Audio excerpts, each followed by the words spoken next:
Hello दोस्तों, आज का जो विषय है आज का विषय है कि कंपटीशन को अपने लिए आसान कैसे बनाया जाए। जैसे कि आज हम देख रहे हैं कि हर एक स्टूडेंट को एक ज़रूरत है, वो है कंपटीशन। चाहे वो 12th पास कर रहा हो या अभी वो 12th में हो, 1-2 साल बाद उसे भी कंपटीशन में आना है। चाहे वो इंजीनियरिंग का कंपटीशन हो या जनरल कंपटीशन हो। किसी ने अगर MBA कर लिया है तो वो भी कहीं ना कहीं कंपटीशन देगा। किसी ने BTech कर लिया है तो कंपनी में जाने के लिए वो भी कहीं ना कहीं एंट्रेंस एग्ज़ाम देगा।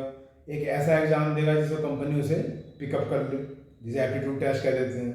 और हम ये सभी जानते हैं, बार बार मैं आपको बताता रहता हूँ कि कंपटीशन में जो है कुछ गिने चुने ही सब्जेक्ट्स होते हैं। मैथमेटिक्स हो गया, रीजनिंग हो गया, इंग्लिश हो गया और जनरल स्टडीज़ हो गई और कहीं कहीं हिंदी हो गई। ये कुछ है सब्जेक्ट्स होते हैं।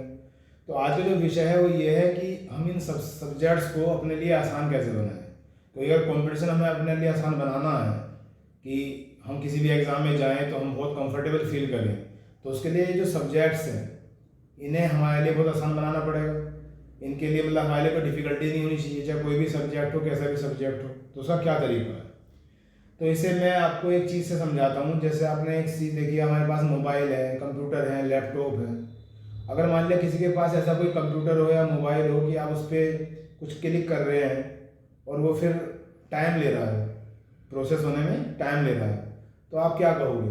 आप ये कहोगे कि या तो भाई उसकी जो रैम है वो कम है, रैंडम एक्सेस मेमोरी, इसे आप बढ़ाएं, या फिर कहीं ना कहीं ये आउटफिट है, चीज़ों को जो है सिंक्रोनाइज नहीं कर पा रहा है और कहीं तालमेल जो है आगे पीछे हो रहा है, जिसकी वजह से आउटपुट सही दे नहीं पा रहा है। ये तो खैर एक मशीन की बात हो गई।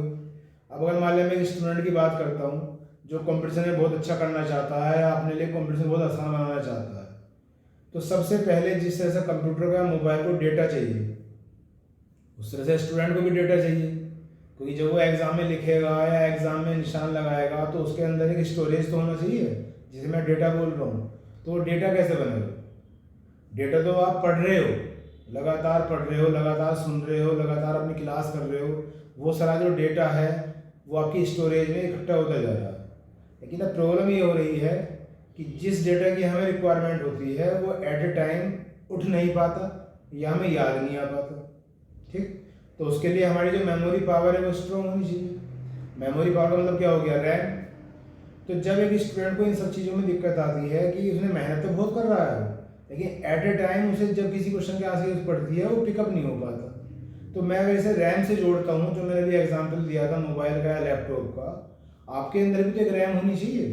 तो या तो उस रैम की जो इफिशियंसी है वो कम पड़ रही है ना, उसे आप बढ़ाएं जिससे आपकी मेमोरी ज़्यादा इंक्रीज हो। तो रैम कैसे बढ़ेगी? वो रैम ऐसे बढ़ेगी, आपने डेटा तो इकट्ठा कर लिया पढ़ पढ़ के, अब जरूरत पड़ती है शॉर्ट ट्रिक्स की।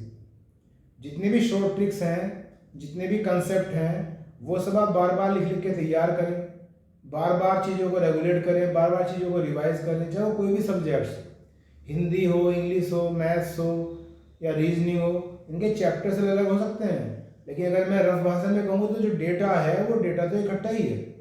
जिस तरह से कंप्यूटर में आप कोई भी इंफॉर्मेशन है वो सब पड़ी हुई है, लेकिन जिस चीज़ को आप सर्च करते हो गूगल पे वो चीज़ निकल के आ जाती है।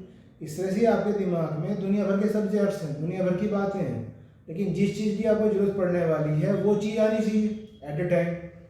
तो जो आपका प्रोसेस करने का तरीका है, जैसे कंप्यूटर में प्रोसेसर होता है, तो जो आपका प्रोसेसर है जो भगवान ने बना के आपको दिया है, वो जो प्रोसेसर है वो सही से काम नहीं कर पा रहा है। सीधी सी बात, अगर आपको उसे सही से काम करवाना है और अपने लिए कंपटीशन के सभी सब्जेक्ट्स को आपको आसान बनाना है, तो उसके लिए आपके पास जितना भी डेटा इकट्ठा हुआ है पढ़ पढ़ के, उसे अब आप कंसेप्ट से और शॉर्ट ट्रिक से उसे आप रेगुलेट करें। बार बार चीज़ों को देखें कि भूलने की एक आदत होती है, और बीमारी नहीं होती भूलने की, बस एक आदत होती है और आदत छूट जाती है।